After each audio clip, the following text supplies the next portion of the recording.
Well, hello everybody. It's Brother Todd with your Victory Minute, and I hope y'all are all having a great day out there. Let me tell you what happened to me the other day in a grocery store.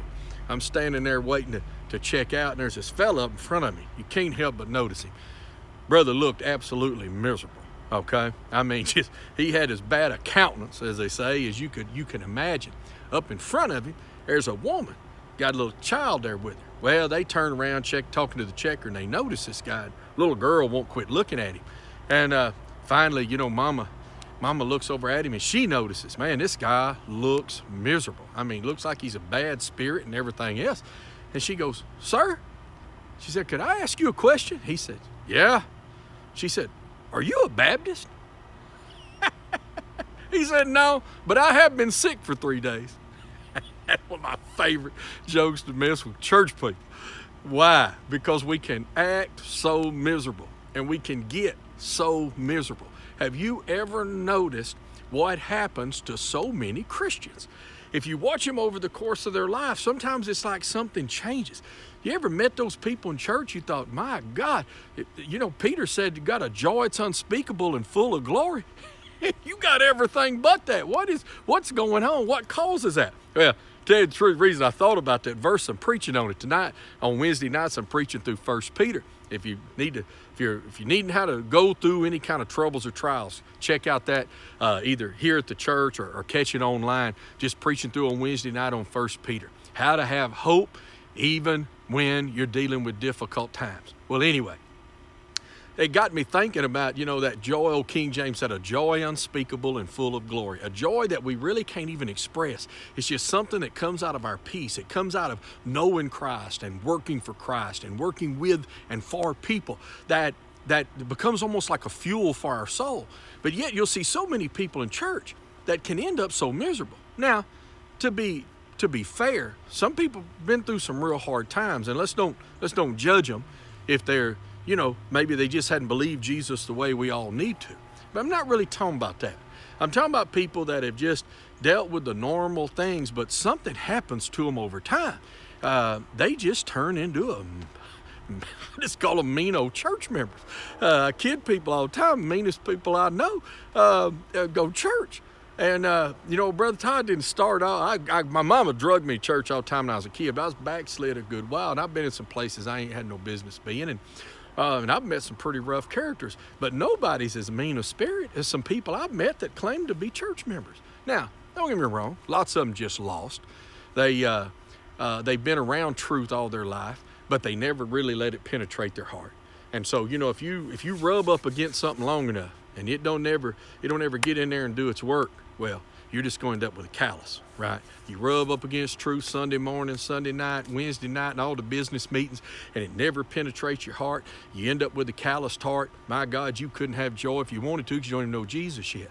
But I'm talking about Christians. I'm talking about people that know Christ, but yet they get sour. They get sour. I've always told Christians, don't be like an old sponge sitting on the back of the kitchen sink, always wet. Never really wrung out, never really refreshed, never really emptied. It is one of the strangest paradoxes in the Christian life and faith that the way you get more full is to make certain that you're pouring out. If all you ever do is take in, and it's about you, and it's for you, and it's what you know, and it's something you hold to, and you don't find a channel of walking that blessing into somebody's life, then it robs from you. And you say, Brother Todd, that doesn't even make sense. Well, God wired up a lot of things like this. I mean, think about it. How do you get stronger physically? How do you get stronger? Well, you go expend energy and you make those muscles weak, right? The biggest guys, the bodybuilders, right? The guys that really have the show muscles, so to speak. What do? They will work a muscle until they absolutely fatigue it. And then they'll do a different kind of exercise that absolutely fatigues it. And they just weaken it, pour it out. And then what happens? The way God wired you to work, your body says, oh, we've got to be stronger for the next time. And it fills in. And you'll think, if I pour anything else out in the kingdom of God, preacher, I'm going to go crazy. No, what you're going to do is be filled. See, we're filled by a continual fountain. You remember what God told them folks there in Jeremiah's day? He said, my people rejected me, the fountain of living water, and dug out for themselves broken cisterns. He said, Something you got to pour into, not something I'm going to feel. Broken cisterns that can't even hold water, all right? There's a way this seems right to a man, the Bible says, but the end thereof is destruction. And I'll tell you right now, when you think, oh, ever since this COVID broke, we started these minutes, you say, Brother Todd, from the get-go, you've been telling us, pray, give, connect, pray, give, connect. Guys, that still works. Why? Because when you pray, you get into God's will, you get into God's power, you come to a point of agreement, but also you're praying for somebody. It pours out of you. What do you do when you give? You give your time. You give your talent. You give your treasure. You pour out your money. You pour out those things. You give of yourself. What? It blesses the Lord, who you love and who you know, right? But it also does what? It blesses into somebody else's life. More blessed to give than to receive, it says. What do we do when we connect? We reach outside what's comfortable for us. We go the extra mile for someone else, as the Lord said. And it what? While we pour out into somebody, God is faithful to pour back in. And so we live in a time of refreshing, right? Think about it.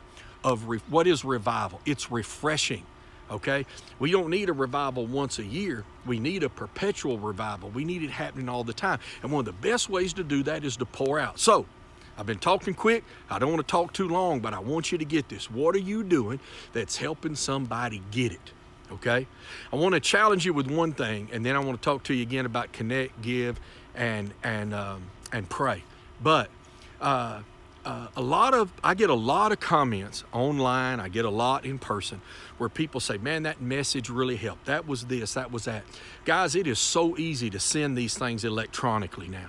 It is so easy. You know, me and my family, especially my son, you know, we get all wrapped up in politics sometimes. We send these memes to each other. We'll send these links. I even know how to send a link of a video, YouTube or something like that. You know, I can put it in hit the little button and it'll link it over and it'll go in a text message or it'll go in whatever. It's so easy to do. You can take these, you can record little blurbs of them, whatever kind of helped you. Take it and send it to somebody. When stuff comes out on Facebook, forward it. They tell us, guys, that when you forward something, when you share it, that 3 or 4 times as many people will watch it as if I take it and I give Facebook $10 to boost it or $100 to boost it. Nothing compares with one of your friends or your family members getting something from you. This series I'm preaching on Wednesday night, okay?